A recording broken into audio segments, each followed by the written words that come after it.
Alrighty, everybody. Rusty here with the Rugby Review, and we are back with the Investec Champions Cup action, and we are in the first initial stage of the knockout tournament. So we're going to be going through round of 16 action this week for the Champions Cup. So just to give everybody a little reminder, this is the finalized bracket for the knockout stages.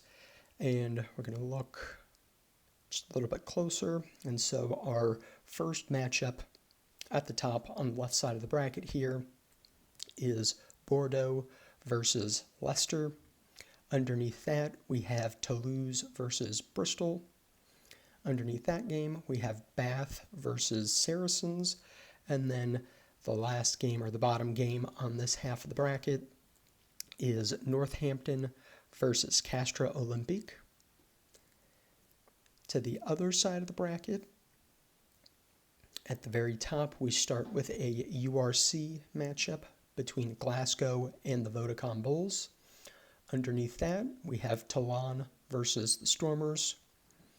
The next game after that is another URC matchup where Leinster faces Edinburgh. And then the game at the bottom of this half of the bracket here is a Prem matchup between Harlequins and Sale Sharks. So again, that is the entire bracket. And let's take a peek at the results real quick here. So these are the results of every game for the round of 16. And the first game that was played was a really fun game to watch just because of how much scoring it was. It was Northampton versus Castres, and Northampton ended up getting the victory by a score of 49-41. And again, this was a fun game to watch, very high scoring. This was a back and forth game, definitely throughout the first 70 minutes. And then about the 70-minute mark, Cast got their third yellow card of the game in the final 10 minutes, and the tempo that Northampton plays at, plus having 3 cards throughout the game, really wore on Cast and just tired out the defensive effort and allowed Northampton to keep that pressure on and extend that lead a little bit at the end of the game and secure the victory and move on to the quarterfinals. And so the next game after that was Toulon versus the Stormers. And this was an even better game. It was very, very competitive, very, very close competition. And in fact, we're going to take a quick peek at the stat line here just to, I like looking at super close, super competitive games to see if there's any slight edge that the winning team may have had. And it doesn't really look like there's too much of an edge for Toulon in this game, other than they were dominant in territory and they were able to have a lot of clean breaks with their post-contact meters.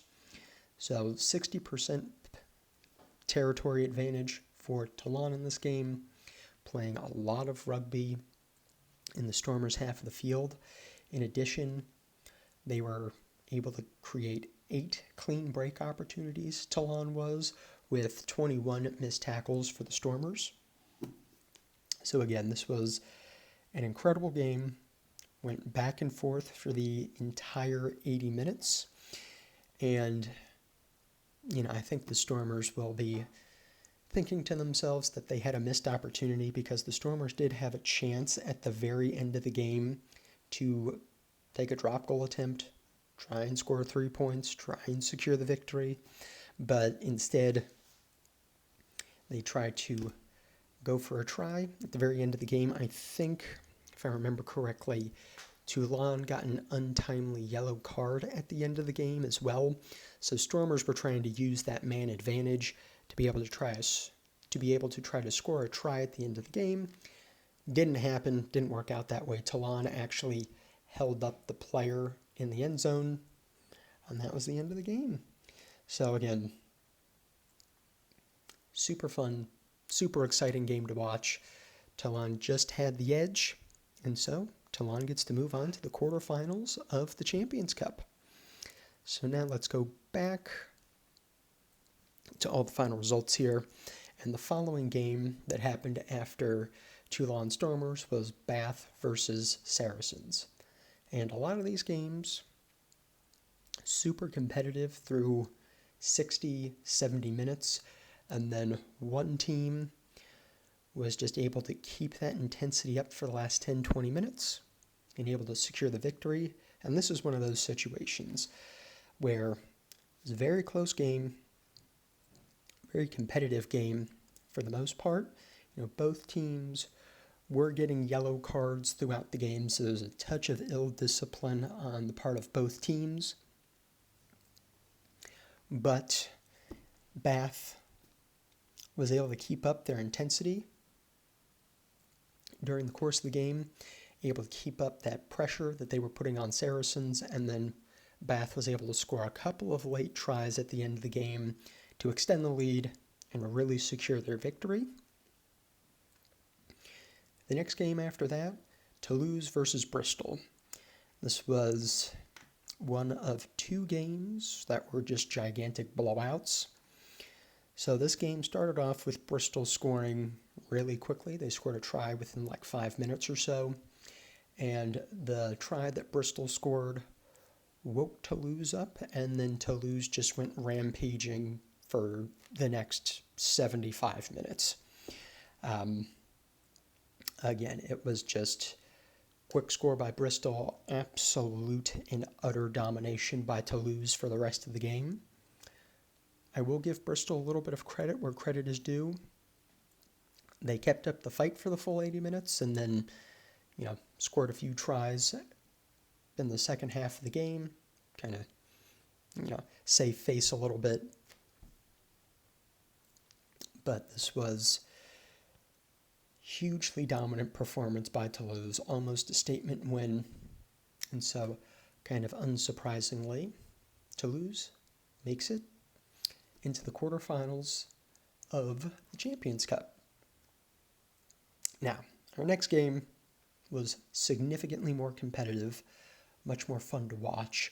It was a URC matchup between Glasgow and the Vodacom Bulls.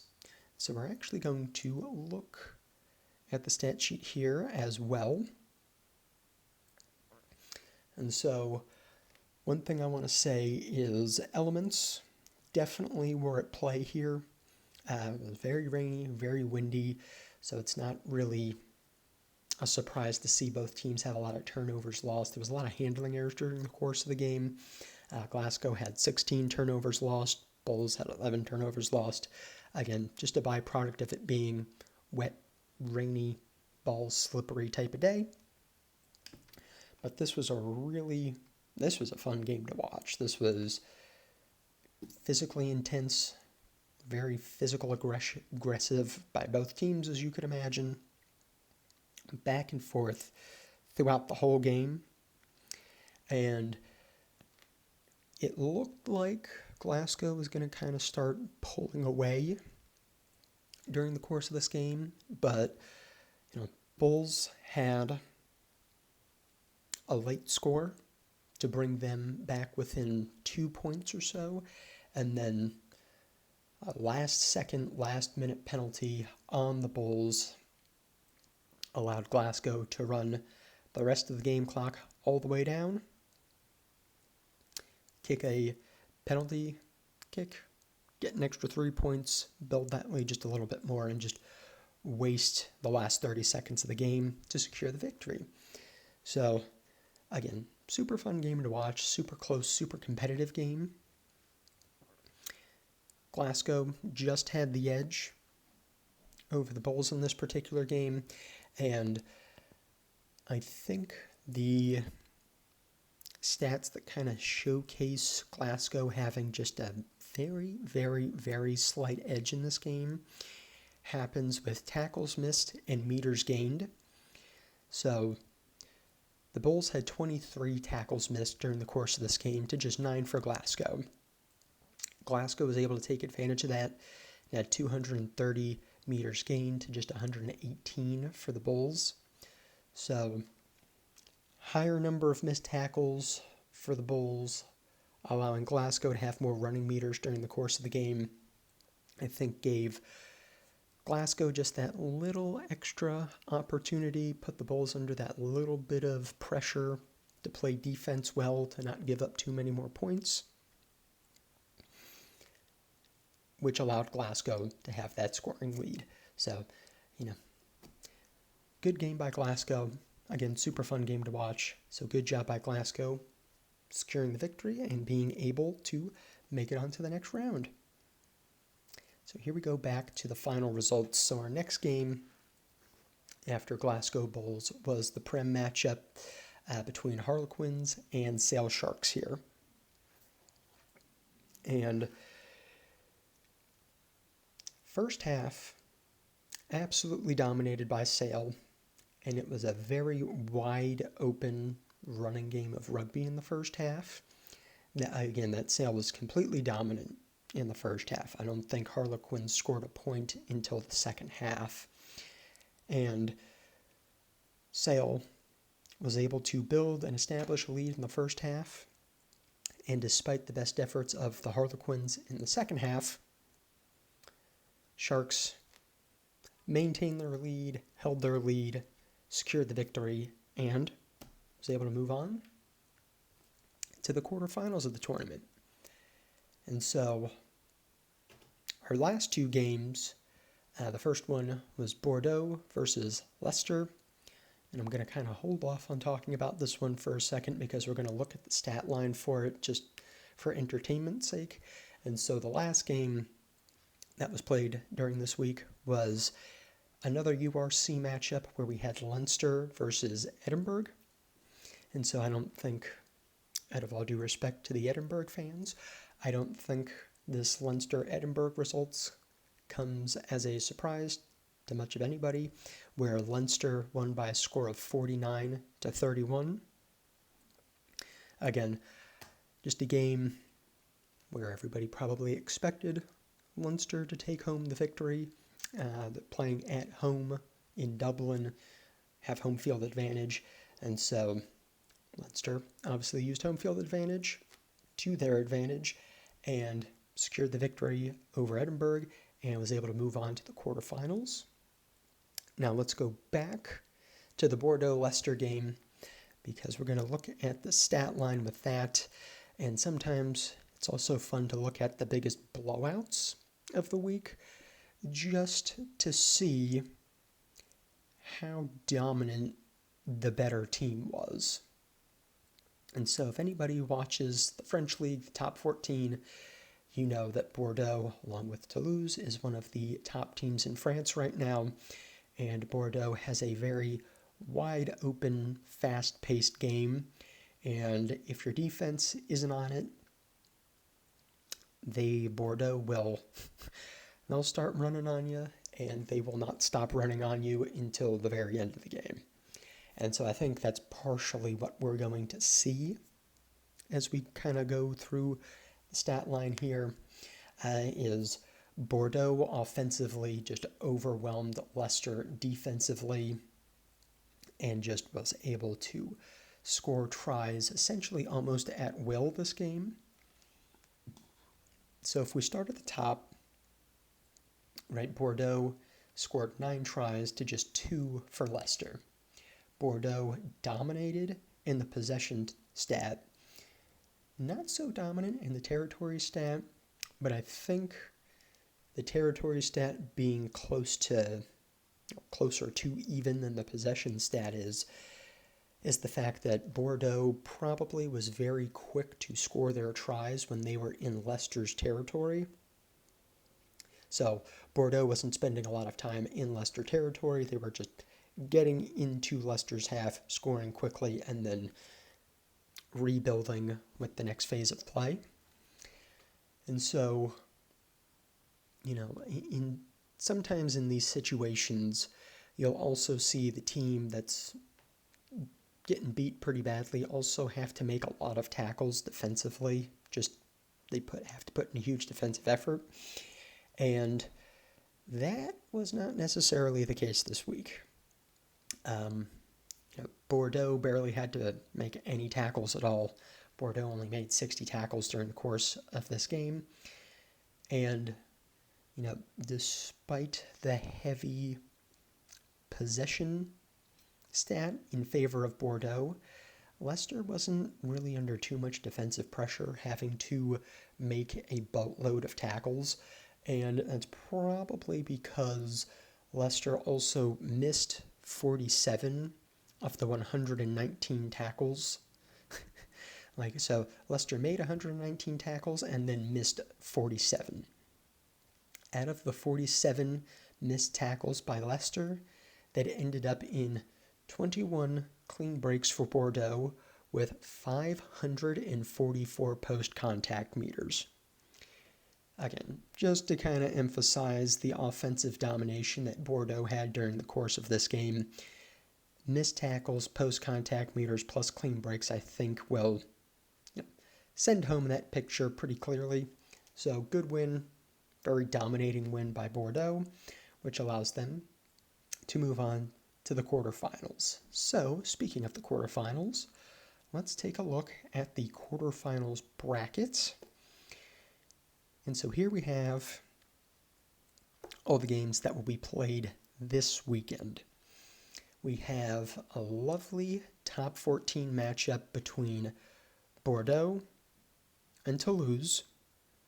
And then on that same side of the bracket, we have a really good Premiership matchup with Bath versus Northampton. Moving on to the other side of the bracket, we have Glasgow versus Toulon. That should be a really fun, exciting game over in Scotstoun. And then the final game of the quarterfinals is going to be between Leinster and Sale Sharks. So that also, hopefully, will be a really great game. Hopefully all these games are really good. Super close competitive games. Obviously, we will see. So I hope everybody enjoys, again, the quarterfinals this week. If anybody has enjoyed listening to the Round of 16 update, please feel free to hit that like button, hit the subscribe button, and also please feel free to share this with anybody that you think would be interested. And that's it for this week. We will be back next week with an update on the quarterfinals. So make sure to come back and see what the update for the quarterfinals is. So again, enjoy the rugby this weekend, and I will see you next week. Have a good one.